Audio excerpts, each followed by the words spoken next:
All right, the Reds. It's a live Talking Reds from Liverpool with me, Gareth Roberts, him, Ian Salmon, and it is transfer deadline day. Will Liverpool do any business? I mean, I don't think so. There was a piece in the paper yesterday, one of the papers yesterday, and it had it listed every club, and it said what they might need, and it said what they might do. And for Liverpool, it just said, Divock Origi and Nat Phillips are available at the right price. And I was like, well, that's exciting, isn't it?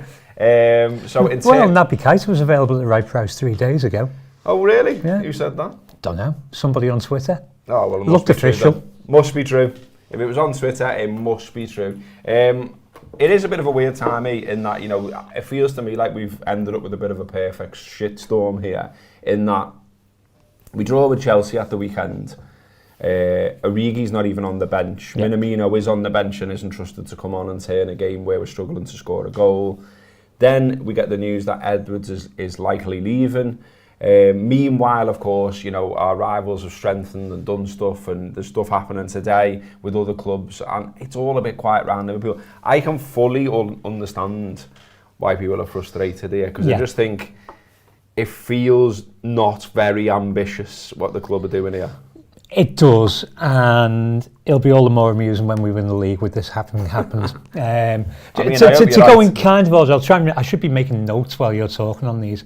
To go in order, we drew 1-1 against a very, very good Chelsea team who, as was said on yesterday's main show, I think it was Phil Blundell who said it, the sending off and the penalty happened exactly the right time for them, because they go in to half-time 2 minutes later, and Thomas Tuchel probably has the best 15 minutes any manager has ever had in terms of being able to reorganise a side that desperately needed reorganising. Reorganised them brilliantly, defended brilliantly, and we struggled to break them down after about 65, 70 minutes, as everybody said. The idea that of Origi not making the bench, I thought that might mean he was moving along with Nat Phillips. It doesn't seem to be the case at all. I don't think the idea is that Jurgen wouldn't trust Minamino. I think he'd had to commit, obviously, to Jota for Firmino in the first half because of the injury. But then he's got to make sure the Henderson and Robertson are covered, because they're clearly going to flag because they're back after injuries into a game of that intensity. So if you were to bring Minamino on and then you were to lose one of those to injury when you've lost three of your subs, you'd be down to 10 yourself. So it would be negligent to do that. So I don't think that was a substitution he could ever make. And in fairness, when he brought Thiago on for Jordan, it was a case of, this is literally what we bought Thiago for, to break down mass defences, to be the ball that could thread it through. But we were doing it against, as Neil said on the main show, one of the 5 best teams in Europe alongside ourselves, and they are bloody good at defending. They're the best in the game at defending at the moment, and what Tuchel did to reshape that defence Saturday was absolutely fantastic. You can't take that away from them. So I don't think it's a case of not trusting Minamino. I don't even think it's a case of not trusting Origi, because you look at the 11 we started on Saturday, 9 on the bench. That's depth. There's real depth there. And you go, okay, well, we don't have a problem. Harvey Elliott was clearly brilliant, and probably means we don't need a midfielder, so we don't need to go and buy a midfielder. I do think we could do with a wide striker, preferably a wide left striker, because if Sadio does struggle in any game, we need someone to go there. So it's I don't think that's desperate. The Michael Edwards news, obviously, we've gone from, within 3-4 years, we've gone from everybody thinking Michael Edwards is this geeky keyboard warrior and what's he doing there, to Michael Edwards is leaving, oh God, this is the worst thing that's ever happened to the club. And neither of those things are true, because Michael Edwards has been absolutely influential and instrumental to everything we've done. It's been acknowledged that he was. But he also has a substitute. So Julian Ward is already in place and probably will be the next director of football, by all the rumours that are going around, and knows how everything works. And Edwards has set up a very good system there. So that's all about forward planning. That's all about making sure you've got some succession planning in place. Any good business will have succession planning. So I don't think that's desperate. I would like to see a player bought before the end of the day. There's part of me, the naive, hopeless optimist in me, is hoping that we get to 10 o'clock tonight and we suddenly unveil Kylian Mbappe, because we've gone in and we've usurped Real, because Real decided they're going to wait until January and do the pre-contract, and we go in and put some actual football, actual money on the table. We won't, but that's what the dreamer in me hopes for. Yeah, I mean, Liverpool don't tend to do a lot on transfer deadline day, it's fair to say. And, not since the Andy Carroll day. Yeah, and what used to annoy me, really took the fun out of it, was, Jim White would always take a call clearly from Ian and then, it would basically show you the lights going out at Melwood, and it was just like, oh, well, cheers, lads, you know what I mean? So we haven't quite had that yet. What we have had is, look, positive news that the skipper, Jordan Henderson, signed a new contract until 2025. Look, that's a long contract for someone who's 31, I would say, first off. But it is positive news in that we literally, a month or so ago, people were losing the shit about the idea that he could leave. I thought that was never going to happen. I thought it was bollocks. I thought it was one of those summer stories that you could say straight away, well, that's just not happening. It does feel a little bit like the manager maybe got involved in this because, publicly he doesn't tend to talk too much about contracts, historically. But on this one, he was just like, yeah, it'll get sorted. He was very, he was quick to sort of nip that story in the bud, if you like. I think people who look at it sort of dispassionately and say, will look at this and say, 4 years, like I say, is a long time for a 31-year-old. Also as well, and I include myself in this, it's fucking incredibly cynical to announce it on transfer deadline day. Yeah, the only thing you could do more cynical than this would be to get to like 6, 7 o'clock and announce Mo's new contract. Yeah. And that would be kind of like, okay, well, that's there to shut us up for the rest of the day. It is a cynical move, and it's obviously been agreed a few days ago because you don't just suddenly decide it on a Monday morning. It's, a 4-year contract for Jordan Henderson, fine. And obviously there was the injury last year, but that, that was a bad injury, and that was in amongst, as you said, the absolute shitstorm of everything else that was going on. But 4 years for Jordan Henderson takes him to 35. He can probably still do a very, very good job for us at 35, and I would rather have Jordan Henderson on a 4-year contract than going out and buying a player that we don't know for sure will function in the squad. And you look at everyone who've been linked with for midfield, if these players were so in demand, Saul has gone nowhere at all. So has every link with him been agent talk of someone who's desperate to place their client somewhere and still hasn't made a move? Renato Sanchez is going to Wolves on loan. So these lads who are going to be big money signings that everyone was shouting for, that everyone thought were going to be the answer, eventually nobody really wants to commit to them. This is the new weird world we're in, that nobody wants to commit to footballers, but the ones that are committing, like Leeds, are willing to pay 30 million for Daniel James, and it's kind of like, he's a good footballer. I don't see how he's 30 million pounds worth of good footballer. If he's 30 million pounds worth of good footballer, what do we need to pay for somebody who would be 4th or 5th choice? And you're back to the old question of if you're going to sign a forward, it's looking at the moment from what Paul Joyce said, that Firmino's injury isn't serious, so it shouldn't be long term. But if you're going to sign a player, who do you sign that is good enough to be a first choice for us, but is happy to be a 5th choice? Because that's what you're looking for. I don't think those footballers exist. Because if I was playing professionally, God knows that was never going to happen. I wasn't going to play amateur at any level. But if I was a footballer and I had the chance of coming to a club, I wouldn't want to be somewhere where I'm 5th choice until there's an injury. I don't know who that player is. I guess that argument, and I hear that a lot, but equally if you're an ambitious footballer, you want to play for Liverpool and you want to play for your You'll club, back yourself. You think you can displace Divock Origi, you look at Sadio Mane and his drop-off in form. You're displacing Divock to become 5th choice. No, but you're also looking at Sadio Mane and you're saying, well, there's a potential drop-off in form. You're looking at Firmino and saying there's a potential drop-off in form. You're looking at potential injuries to those front three and thinking, I can get in there. I'm sure there's a player in world football that Liverpool could have signed in this transfer window that would improve the squad, that would make Liverpool more likely to win things this season. So I fully get why there's a frustration around things. I get that. I absolutely get the frustration. People are saying here, by the way, we signed 2 players on the deadline day in the last one. Yeah, I mean, Ben Davies and Ozan Kabak, who's now gone on loan again. I think we probably meant to excite people then, didn't we? But what else is going on? I was going to mention something else and my mind's completely gone blank. I'll tell you what, I'll look at the comments why my mind has gone blank and see what people are saying. There's lots of comments which tells me that people are, certainly triggered by what's going on one way or another. Most of them, Salmon is talking shite. I'll start with someone claimed you were smoking weed while you were talking, which was interesting. You can see my hands. I mean, gives a talk. Anyway, any views on the Reds trying to sign Japanese winger Coca Noodle? We're getting a shout for Coca Noodles already. Every single show we seem to do now, we end up talking about Coca Noodles.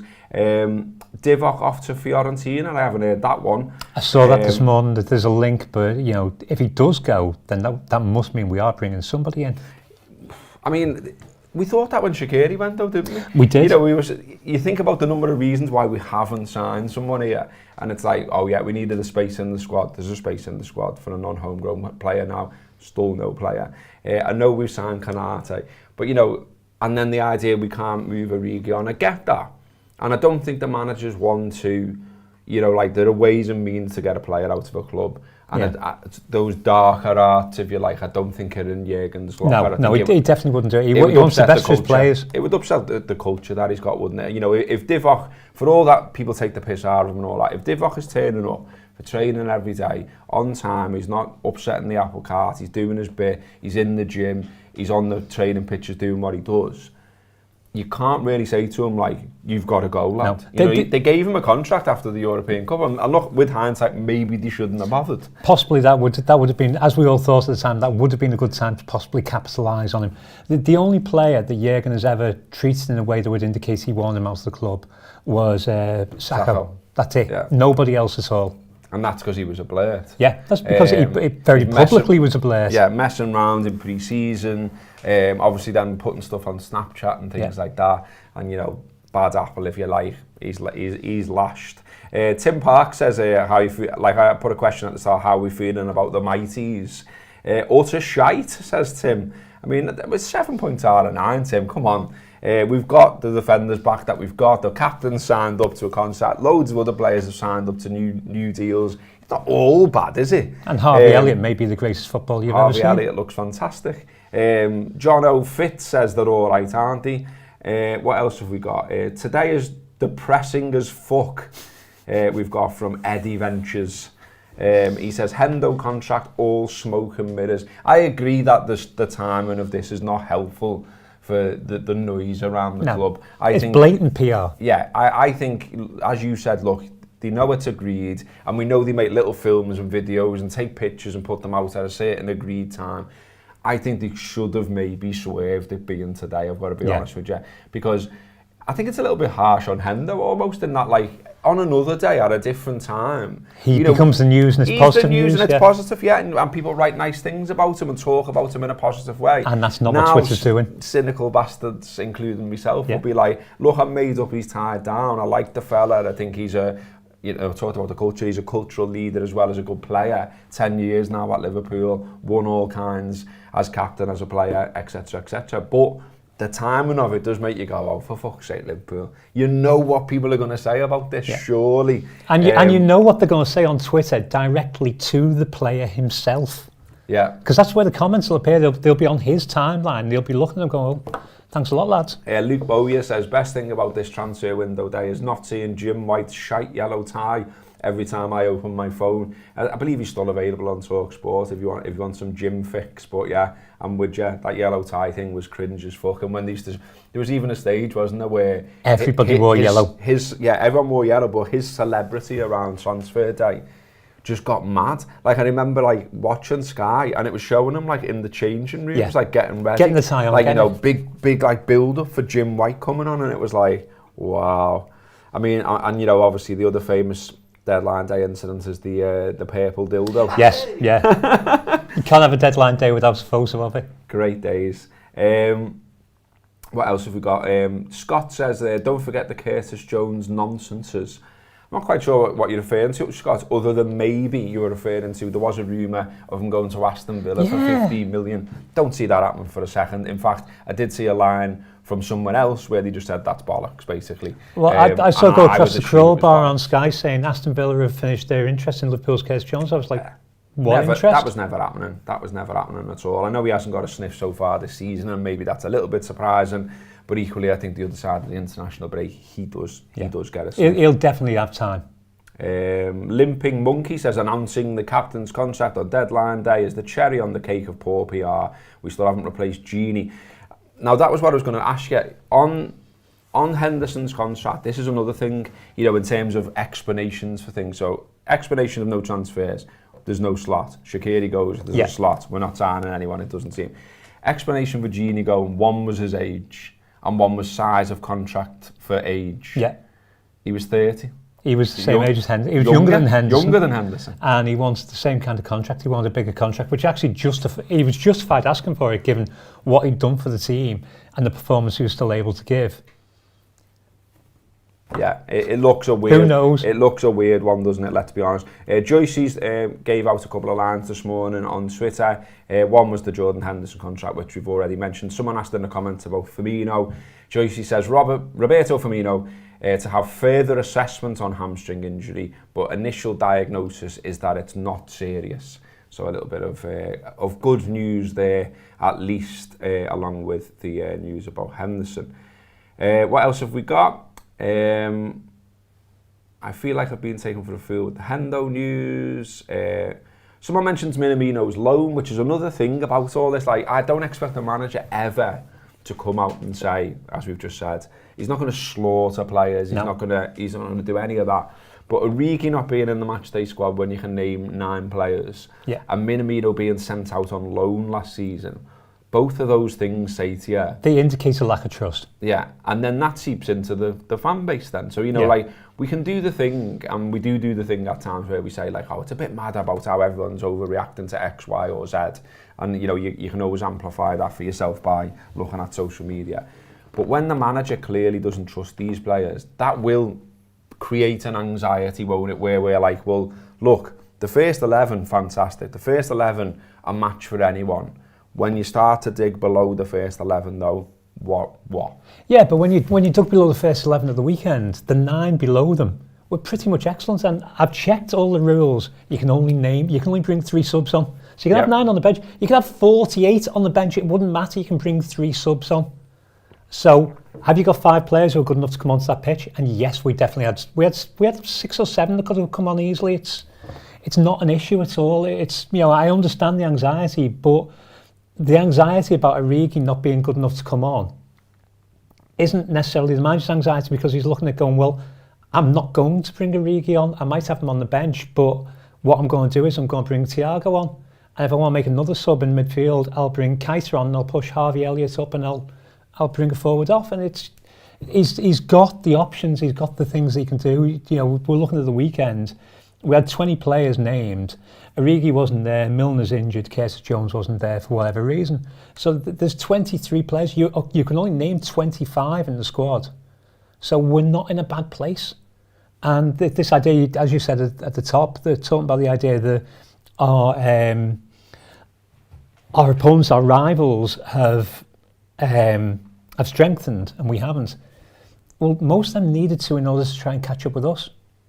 We may have been third last season, but we were third on the back of the worst injury crisis any club has ever had in its history. It was ridiculous. It was a ludicrous, absurd injury crisis. You can't see a repeat of that and the knock-on effects of everything that had. Yeah, surely not, yeah. So, you know, Chelsea strengthened with Lukaku.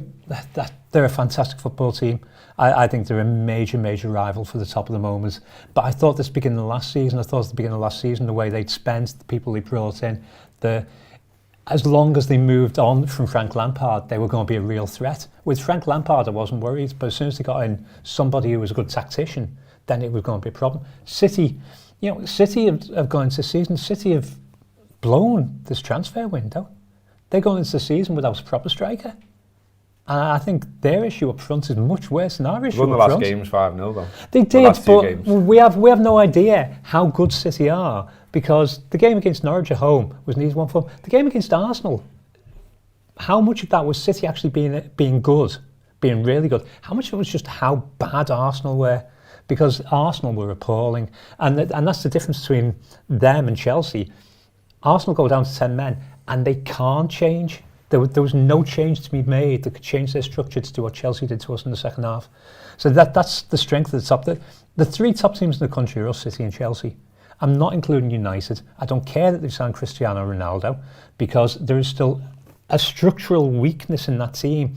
And the signing of Cristiano Ronaldo, for me, just there's going to be lots of footage at the end of the summer of Ronaldo looking frustrated at people not playing the proper pass to him.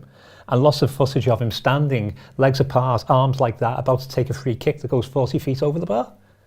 because the great myth in football is that Ronaldo is a fantastic free kick taker. And he's not and never has been. I mean, it will be interesting, the dynamic of that ego with the egos that already exist at the club. And also, it's mad that they've signed a player that is a bigger deal and more famous and better, everything, than the manager. Yes. The manager. Because I say it every time we mention him, I am not having Solskjaer. How does Solskjaer manage Ronaldo? I don't know. Because hi Cristiano, I fancy playing on Saturday. Most managers, gimp. Yeah, Solskjaer's able to go to most players. He's one of the managers who are able to go, look at my medals, and Ronaldo will go, look at mine. Yeah, it's not there. Yeah, I mean, let's all hope it turns to shit. That would be lovely. It'd be fantastic. I'm just looking at sort of who we've bought the last couple of years, because this is another thing that people are, you know, again, there's a core, there's a good squad, there's a good first team certainly. But there's an argument to be made that they've been a little too conservative in the transfer market now for a while. Now, you've got to take into consideration, of course, the pandemic. Does the pandemic only affect Liverpool? No, it doesn't. But equally, Man United, Chelsea and Man City have got more money than Liverpool. Yeah. So there's that covered before we get that in the comments. But, you know, 1920, your rivals are Minamino, Van der Berg, Lonergan, Adrian. Lonergan now notably a blue. Yeah, that's mad, isn't it? Who knew that? And then 2021 arrivals are Jota, Thiago, Tsimikas, Ben Davis, Kabak, and that's it pretty much. And then, you know, so far this season, Kanate, and then we've got some lads returning on loan, some who've already gone back out again. And yeah, it's, you know, I mean, we've spent 36 million on Kanate and we've let go Wilson, who we're going to get around 12.6 million for eventually. I can never say this lad's name, really sorry. The lad who's gone to Union Berlin, Taiwo. Awonyi. That's it, thanks, we've got getting about 5 million quid for him. Which is great business for a lad who's never played for us. Yeah, 6 million quid or so for Shaqiri is what it says here. Getting a loan fee for Grujic from Porto. Obviously, Wijnaldum is off the wage bill. Ben Davis. But his wages weren't massive. Ben Davis has gone to Sheffield United on loan. Ben Woodburn has gone to Heart of Midlothian on loan. So we haven't made back the Canati money yet, have we? No. So it's, you know, we have actually spent we spent about 12 million quid, which it's annoying. In terms of, we do need to see an evolution of the team. We do need to see change start to happen. We should be seeing the 21-year-olds who will be the 24-year-olds when Mo and Sadio move on. That's what we need to see, and we're not seeing that at the moment. So unless what we're seeing is the academy players who are going to be so good in 3 years that we don't need the 21-year-old now, because the 21-year-old we have in 3 years will be Matthias Matulovsky, the lads up front for the under-18s whose names I can't pronounce for the life of me, and Kai Gordon. You know, these could be players who are absolutely vital for us in 3 years, and buying a 21-year-old now who isn't as good as them may well be damaging their path through. So buying a midfielder would have been damaging to Harvey Elliott's path into the team at the moment. So it's you know, it's that balancing act behind the scenes that we will never know about, and we should never know about. It's not our job to know. The thing is, social media gives it to us all.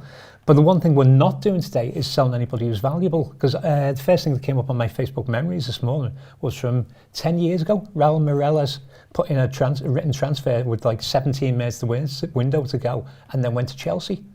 And obviously he'd had a couple of good months for us. It wasn't losing a major player, but it was kind of like, there's a hole that we can't fill because it's 11 o'clock at night.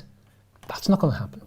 There's loads going on elsewhere, and we will be talking about it all day. There's an extra talking Reds today, this afternoon. So a different team will be lining up on that to discuss what has or hasn't happened. Stuff through the day from the Anfield Wrap as well. This is a live one, so I do like to sort of include a few comments, so if you want to lash them in. We're still getting them in. We've got not a great window, says Miss NV.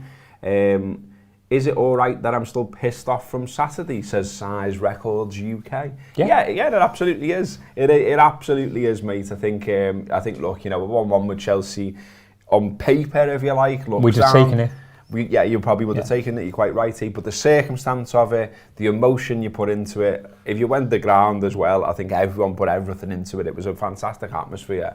So of course, after putting all that in and then coming away with a 1-1, it feels a little bit flat. And then, but the truth of it is, the speed that the lads played with from the very first whistle through to about the 70th minute, how were they not going to burn out? Yeah, it was great to start. At some point? I love the start. I love the fact that we were throwing some tackles in. I love the fact that we were physical. Yeah. Love the noise in the ground as well. I thought it was the best it's been.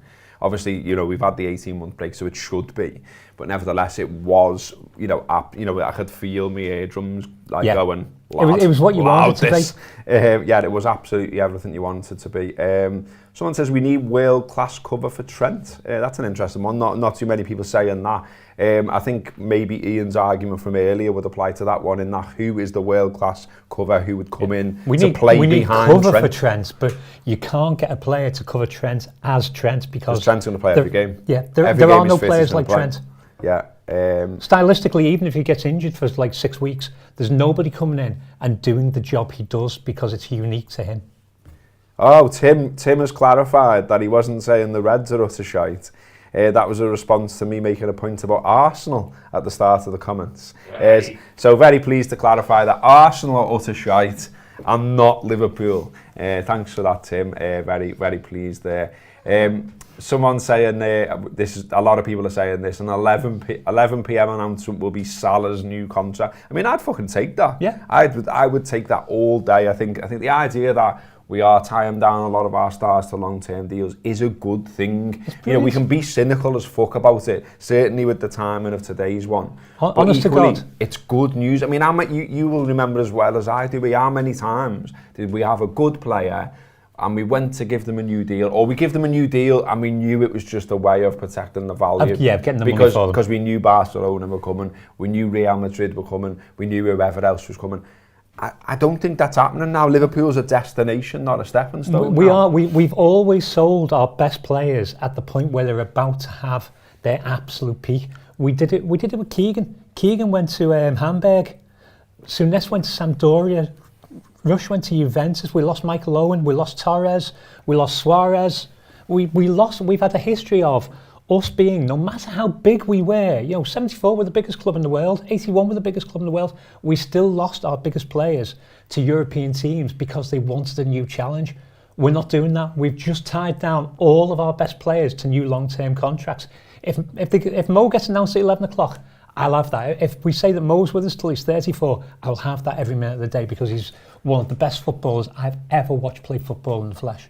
I don't really get this comment. Am I missing something? Other channels seem to disagree with the Anfield Wrap. Thought we performed poor against Chelsea, irrespective of a good Chelsea side. Well, there's your first point, irrespective of a good Chelsea side. If Chelsea are good, that causes a problem therefore for us. And if you're allowing them a situation where they can put all these men behind the ball and the world class, then that's really hard for Liverpool to get to them. It's not irrespective, is it? You can't be irrespective of the opposite team. And I would say that, you know, and we have said on content, and I've said it myself on content, that there were a number of players in the Liverpool side who didn't perform well on the day. Mane was one, Hendo was one, Robertson was one. Well, Hendo was out of position, wasn't he? But he was out of position in order that we could give Harvey Elliott the game that he needed to play. Poor is probably a stretch, I would say. And also, let's remember, it seems to have got lost a little bit. We were 1-0 down. Yeah. Do you know what I mean? And we've got back into the game. And there was no luck about that penalty. We've hit the bar, hit the post or whatever, and there's a big scramble. He deserves to be sent off by the letter of the law. Well, and then we score, and then Mo scoring something like his 16th or 17th consecutive penalty. There's this bizarre agenda about the handball that was on Match of the Day because they're saying, well, it's handball. It's obviously handball, but they're saying the referee has shown a still photo, and they're saying the referee's shown a still photo, as they're playing the footage that the referee was shown of his hand moving like that, it's kind of like, why are you lying, basically? Why are we being given this myth that you've shown this still photo when we can see what actually happened? If you go like that, that could be accidental. That thigh to arm could be accidental. Going like with your hand, and you've made yourself bigger. You've made yourself bigger, and you've lashed the ball stopped away. The fucking goal. Yeah. So it's a red card. It's a penalty. People heard the laugh in the background and are speculating on the person who it was. Steve, you are correct. It was Neil Atkinson. What is this? The deal is stupid. Which one? The one for Henderson? I presume he means for Henderson, or do you mean? I don't know. I need a bit more than the deal if we're gonna discuss that particular comment. I've got a great one with this where people complain about the deal and the money he's getting. It's not your money. It's literally not your money. It's not my money. I know I pay 800 quid a year for my season ticket. Well, my 800 quid's going to Mo. So, my 800 quid's going to Hendo. I'm paying for Hendo. Other people can pay for other people. It's a long deal. It is a long deal. It is a long deal. I get that. I get that people think it's a long deal. He'll move into coaching. But equally, I think you got to think about who might be moving on soon as well. Like so, Milner can't go on forever. No. I think he's likely to go. I think a lot of us are concerned about the Keita, Oxlade-Chamberlain duo in terms of their availability, how often, how regularly they can influence a match. I think it's last chance this season for both of them. But Keita's first 2 games have been really good. Yeah, they've been good. That's what I mean. So let's hope he does take the chance this season, and it's not just another false dawn. And if he does, he is the replacement for Gini, despite already being here. And then, well, if he proves it, and we've had specialists in, haven't we, working with him to supposedly get him fitter this time, to look at what his injury problems have been. I mean, one of his injuries wasn't it like he did his neck in on a playing cushion or something? He did, didn't he? He's had some mad ones. He's one of them players. What's your favourite mad injury at Liverpool? Do you remember Stensgaard when he got injured ironing? Was he the one with the ironing board? Yeah, that was superb. That was genius, that one. Yeah, that was superb. I remember, I think it was Rio Ferdinand got injured putting his feet up watching the telly. I enjoyed that one as well. Well, there was, I feel sorry for the lad, but Gabarman at Everton, he's finally come back from injury. He couldn't be available at the weekend because he had a dental abscess. Wow. It's kind of like, that's a new one. Okay, more comments coming in. Anyone see the tweet from Naby's agent? I haven't seen that one, mate. Spill the beans, what was that? Ian, you were saying earlier that the players aren't available to be fifth choice and yet be good enough to start. Is it not a case of buying someone from lower down to compete, i.e. Basuma? So yeah, I'd love Basuma. The idea of you're coming to a bigger club, so therefore you're happy. Someone like Basuma, I think, is a fantastic footballer. He'd be great for us. And we did this literally on a gutter show in the first 2 days of the window. So when we were linked heavily with Basuma, Roberts had a really good link that Basuma would be coming to us, and we were looking at his stats, and he'll put his stats up, and his stats tallied with Fabinho, and he was a lad who could be groomed to play either the 6 or the 8, and he would be excellent. But it resurfaced again 3 days ago. Now it's gone really quiet again. This is what gets me about this window as well. Like there were credible links to a lot of players from credible sources. Feels to me that Liverpool were asking. Newhouse, yeah. Basuma, another one. They looked at players. So what went wrong? Were Liverpool lowballing? Were Liverpool not prepared to pay the wages? I mean, you said before, there's stuff that we'll never know, and maybe this is among it. But I think with all, like, if it ends up being just what, the transfer window ends as it is, you've got the Michael Edwards noise, it kind of feels to me someone from the club might have to say something here. But they never will. They never will. Well, maybe the manager will. Sometimes the manager does. Like you see him getting a cob on in the press conference the other day when he was asked about his midfield.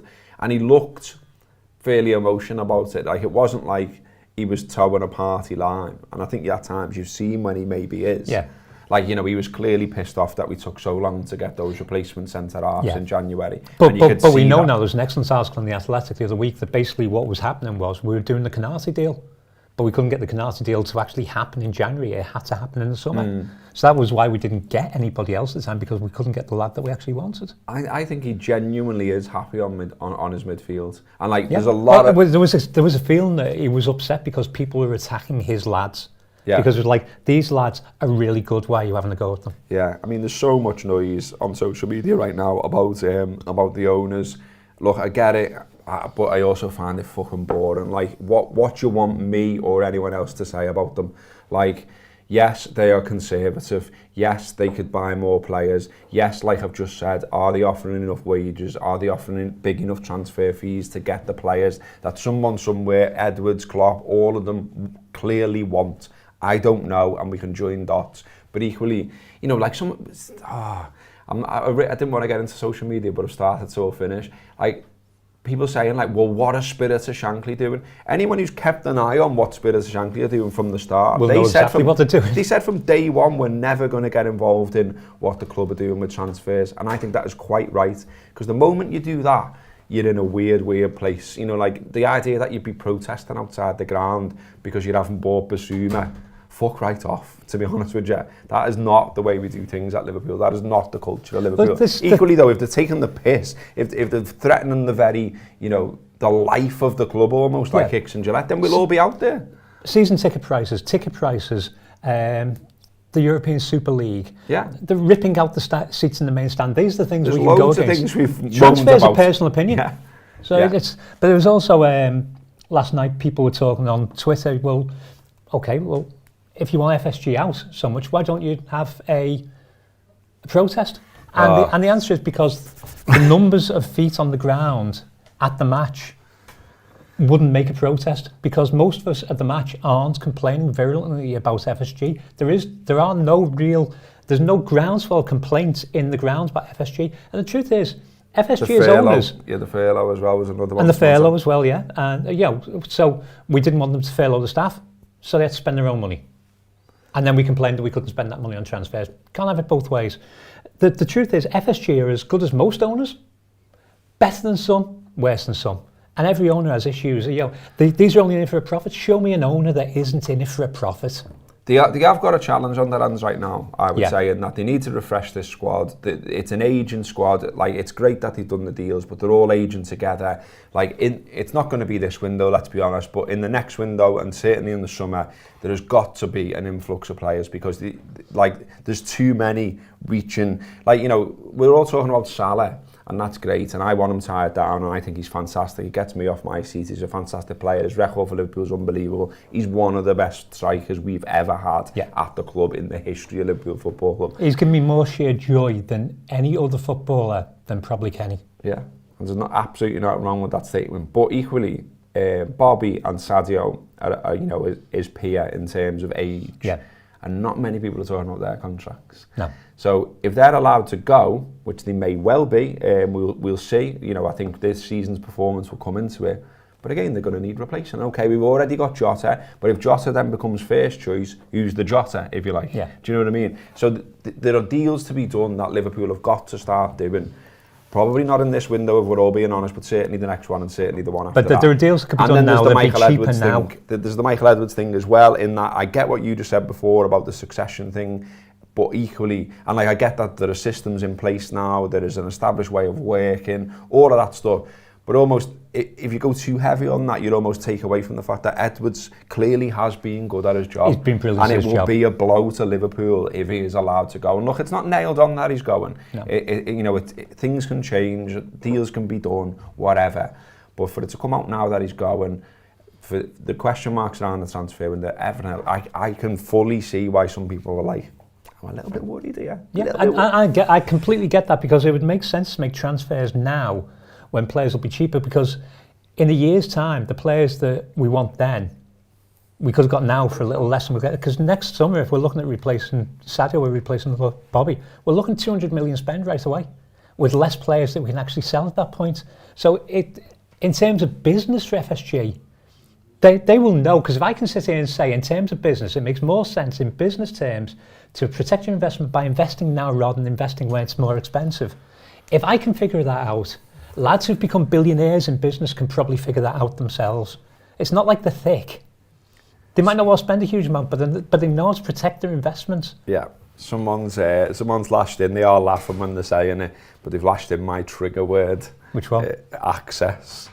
Really fucking does my head in. I had one this morning when I was coming in on the train, and it was just like like I was rude when I went back because I just think it's so weird. It's a proper conspiracy theory that lads sitting in a room in Liverpool making podcasts and videos have any fucking influence on the running of Liverpool Football Club.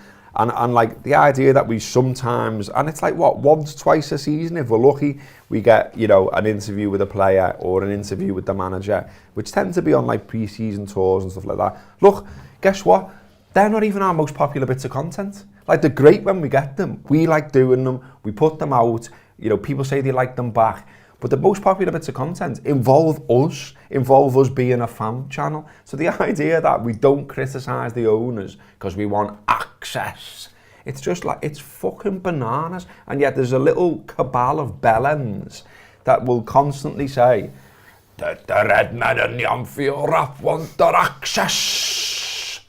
Are you a top red? There's no fucking access. And top red as well. Divisive bullshit. Yeah. It's just like, we all support Liverpool. We all want Liverpool to win the league, the European Cup, the FA Cup, the League Cup, the fucking knobbly knees cup. And it's like the idea that we're happy at Liverpool not buying someone. Of course we're fucking not. We all want a new striker. We all want a new midfielder. We all want to be Chelsea, Man U, Man City, all of the clubs in the Premier League. We want to set new records. We want to go everywhere in Europe and boss it. And like, we have great fun when that happens. You know, like winning the European Cup was fucking brilliant. Winning the World Club Cup, fucking brilliant. Winning the league, brilliant, although it wasn't in the manner we wanted. So now let's go and do it in the manner we wanted. So we're fucking all fans of the same club.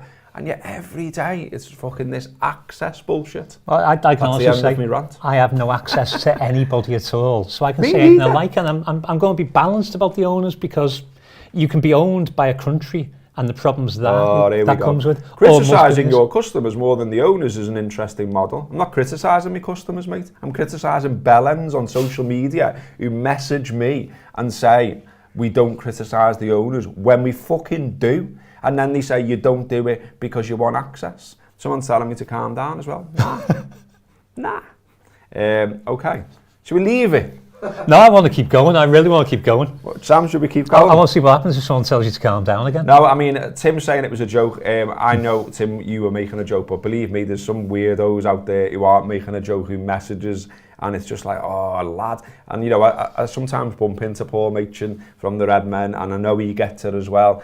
And it's just like, lads, all we're doing is making content, saying what we think, and that's it. There's no conspiracy theory. John Henry does not come round and drop a bag of cash through my chimney on a Monday morning like Father Christmas.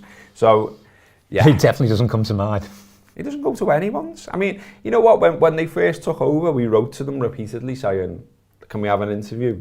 Can we like meet you? Can we talk? Do you know what I mean? Not to strike a secret deal, to do content. Yeah. Do you know what I mean? Because we'd love to have some kind of insight into their plans. Fuck all back. Never been interested. Never wanted to do it. And the idea that, you know, they're anything to do with when we do get an interview with Liverpool. No. Like, we get an interview with Liverpool sometimes because we get on well with the fella who runs the press. So like we'll go to Matt McCann and say, I know in normal circumstances, when it's the Premier League, we're not allowed anywhere near anyone because of the Premier League's contracts. On a summer tour in Hong Kong or Australia or America, it's slightly different. Can we get an interview with Jürgen, or can we get an interview with a player? And Matt will sometimes say yes, and he will sometimes say no. And that's it. There's no like, sign this here to say you will not criticise FSG in Talking Reds or on Twitter or on pieces on your website or whatever. It's just proper tin hat shit. Okay? I will calm down now. We have got another show coming up right now. There is a gutter being recorded at the other side of that camera. So if you want to listen to that, that is Rob Gutman et al. Talking about today, talking about transfers, talking about whether something could happen. Like I say, if something does happen, we'll react to it immediately. We're all waiting and ready to go. There will be another Talking Reds later on. There will be stuff on the website. There will be stuff on social media. I'm going to leave it there before I have an heart attack of the Reds that's been Talking Reds.